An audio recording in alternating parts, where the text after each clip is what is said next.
కాలం విలువైందని మన పెద్దలు ఊరికే చెప్పలేదు. ఎందుకంటే కొన్నిసార్లు ఆ కాలమే ఒక మనిషి ప్రాణాలను నిలబెట్టే సంజీవనిగా మారుతుంది. ముఖ్యంగా అకస్మాత్తుగా గుండెపోటు వచ్చినప్పుడు మొదటి గంటను గోల్డెన్ అవర్గా అత్యంత విలువైందిగా చెప్పుకోవాలి. ఈ తొలి గంటలోనే రోగికి సరైన ప్రాథమిక చికిత్సను అందించి ఆసుపత్రికి చేర్చగలిగితే చాలు. ఖచ్చితంగా ఆ వ్యక్తిని మృత్యుకోరం నుంచి బయటకు తీసుకురావచ్చు. అయితే దురదృష్టవశాత్తు చాలా మంది దీనిపై సరైన అవగాహన లేక గ్యాస్ నొప్పనో మరేదో నొప్పి అనో విలువైన కాలాన్ని వృధా చేస్తున్నారు. చివరకు ప్రాణాల మీదకు తెచ్చుకుంటున్నారు. గుండెపోటు సమయంలో గోల్డెన్ అవర్ ప్రాధాన్యం గురించి డాక్టర్ని అడిగి ఇప్పుడు తెలుసుకుందాం.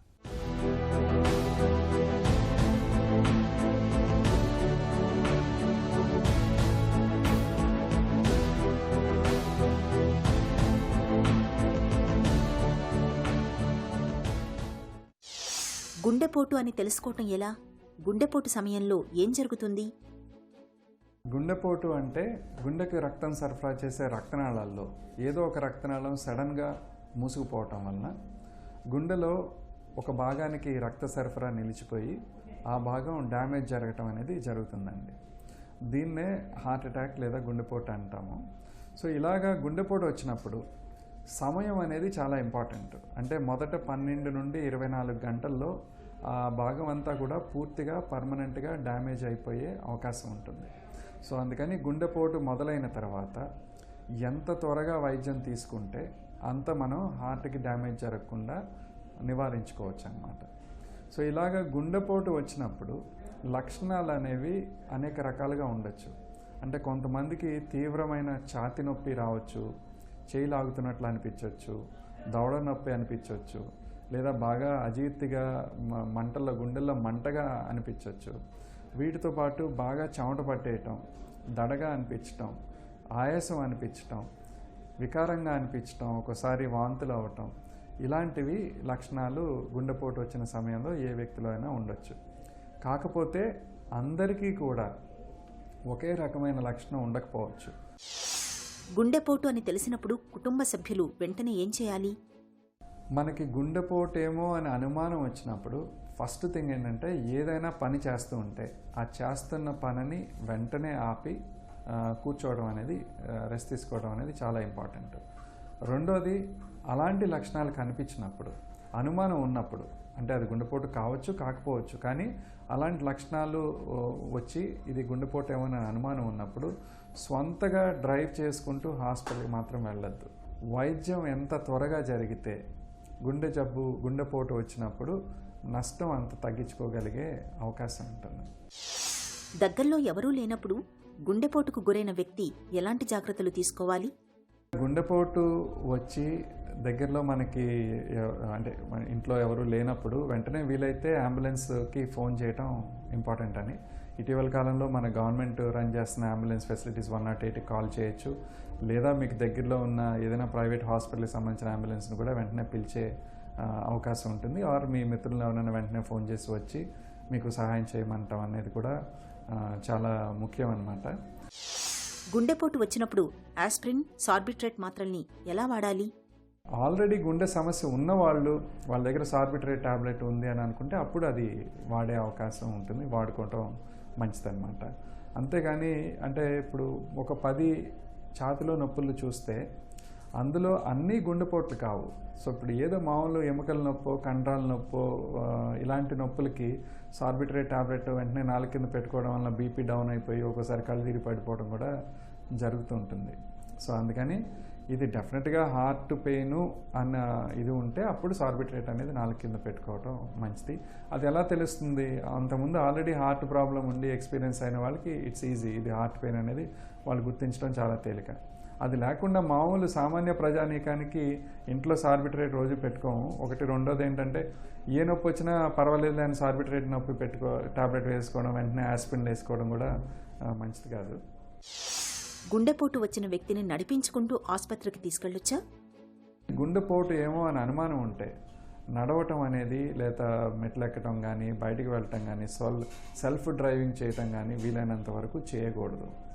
ఎవరైనా సహాయం తీసుకుని వీల్ చైర్ ఉంటే వీల్ చైర్, లేదా అట్లా ఫిజికల్ యాక్టివిటీ వీలైనంత వరకు తగ్గించుకుని వెంటనే ఇమీడియట్గా హాస్పిటల్కి వెళ్ళటం అనేది చాలా ముఖ్యం అండి. గుండెపోటు వచ్చినప్పుడు సాధ్యమైనంత గట్టిగా దగ్గితే ఫలితం ఉంటుందా? చాలా వరకు సోషల్ మీడియాలో ఇలాంటి సర్క్యులేట్ అవుతుంటాయి. అంటే గుండెపోటు వచ్చినప్పుడు బాగా తగ్గితే ఏదో ప్రాణాలు కాపాడుకోవచ్చు ఈ టైప్లో. అది కరెక్ట్ కాదండి. అంటే ఇప్పుడు బేసికల్గా ఏంటంటే కొన్ని సందర్భాల్లో అంటే దానికి కొంత సైంటిఫిక్ బ్యాక్గ్రౌండ్ ఉంది. మనం బాగా గట్టిగా దగ్గినప్పుడు మన ఛాతీలో ఉండే ప్రెషరు కొంచెం పెరుగుతుంది. వేగల్ స్టిమ్యులేషన్ అనేది కొంతమందిలో జరగవచ్చు. సో దానివల్ల ఇండైరెక్ట్గా హార్ట్ మీద కొంత ఎఫెక్ట్ ఉండొచ్చు. సో కొంతమందిలో గుండెపోటు వచ్చినప్పుడు హార్ట్ బీట్లో ఇర్రెగ్యులారిటీ వచ్చినప్పుడు బాగా లైట్ హెడెడ్నెస్, కళ్ళు తిరిగి పడిపోవటం అలా ఏమన్నా అనిపించినప్పుడు కొంతమందిలో ఇలా తగ్గటం వల్ల హార్ట్ బీట్ రెగ్యులేట్ అవుతుంది అనేది కొంత సైంటిఫిక్ బ్యాక్గ్రౌండ్ ఉండటం వల్ల ఈ న్యూస్ సర్క్యులేట్ అవుతుంది. బట్ అంతేగాని గుండెపోటు వచ్చిందని వెంటనే అలా కూర్చుని ఎక్కువ దగ్గటం అలాంటివి చేయటం వల్ల ఉపయోగం ఏమీ ఉండదండి. సిపిఆర్ ఎప్పుడు చేయాలి, ఎలా చేయాలి? సిపిఆర్ అంటే కార్డియోపల్మనరీ రిససిటేషన్ అండి. అంటే ఇప్పుడు మనకి ఎవరైనా వ్యక్తికి గుండె ఆగిపోయినప్పుడు, అంటే కార్డియాక్ అరెస్ట్ వచ్చినప్పుడు, శ్వాస తీసుకోవటం ఆగిపోయినప్పుడు అలాంటి సందర్భాల్లో ఇలా కార్డియోపల్మనరీ రిససిటేషన్ అనేది చేస్తుంటాం.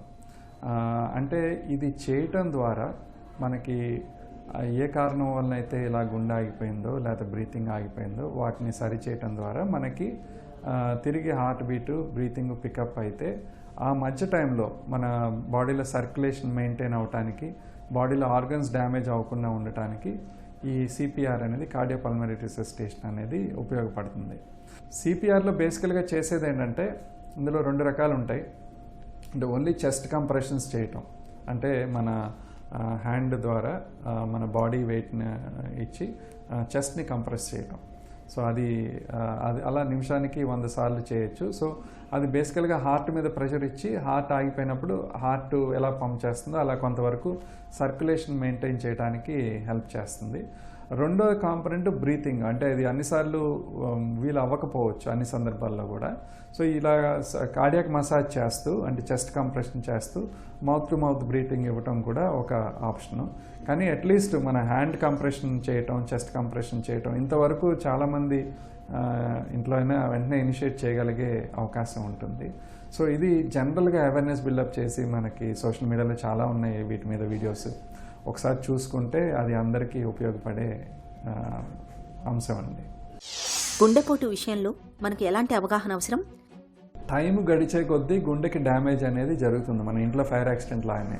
సో ఎంత త్వరగా వైద్యం తీసుకుంటే మనకి నష్టాన్ని అంతవరకు నివారించుకోగలిగే అవకాశం ఉంటుంది.